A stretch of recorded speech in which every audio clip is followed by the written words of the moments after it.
Bipartisan delegation of senators has returned from China, where they met with President Xi. The trip was aimed at cracking down on fentanyl production, promoting trade, and easing tensions between the two countries. Joining us now is one of the senators on that trip, a Republican senator of Louisiana, Bill Cassidy. Hey, you're in quite a state all of a sudden. You got the Speaker of the House, you got Scalia. Are all you guys in leadership? Is that destined for you?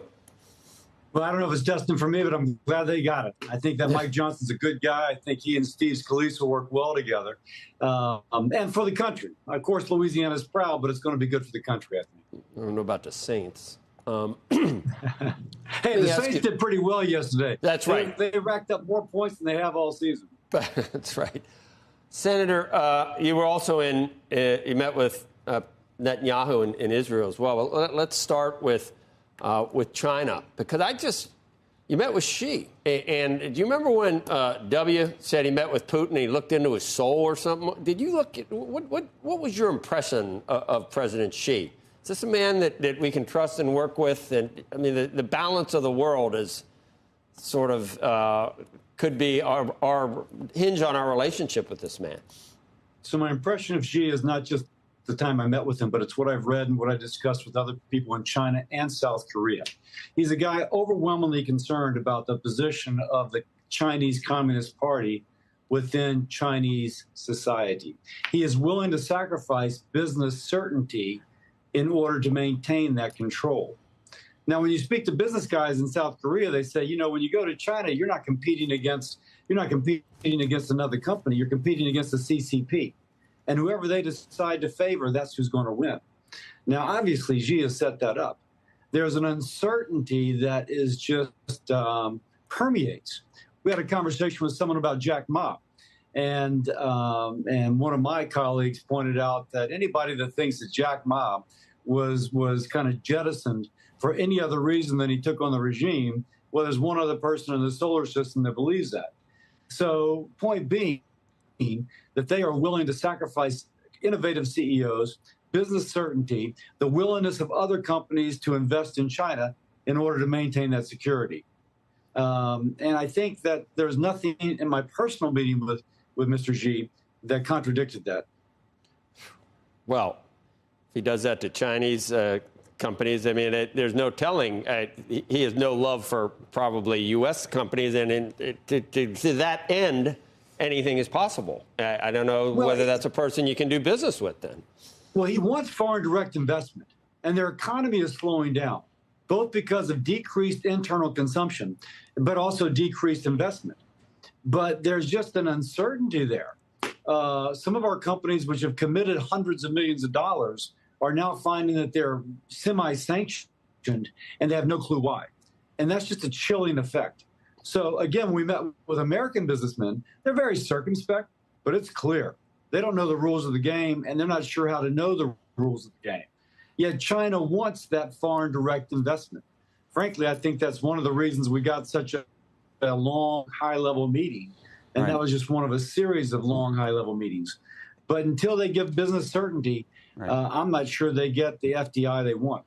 Senator, let me just pivot to the Middle East for a second, but it relates to China as it relates to Taiwan, which is to say that you have President Biden trying to connect dollars to Israel to dollars to Ukraine, all of which connects back maybe one day to dollars to Taiwan. How do you think about all of those things as one, or do you think they all should be considered independently? Well, one, whatever is the legislative strategy that helps it get through. There's the House is, just talked about Mike Johnson. The House is obviously the one which has had the most problems, Republicans in the House, with aid for Ukraine. And I think there's a concern about the lack of accountability. I think there's also a concern, is it open-ended? So the case has to be made, one, that there is accountability for the money spent, and that that it's not going to be forever. It may be for a long time, but then what is the rationale for that long time? That strategy, Andrew, of whether or not it should all be packaged or separated, I think I've heard different things in my conference as to the wisdom of each approach. I'm not sure where it lands. Senator, talking about the Middle East, I just keep coming back to Iran, and I don't know if you were around for it. I mean, they have been a thorn in our side and in the world side for decades, multi-decades.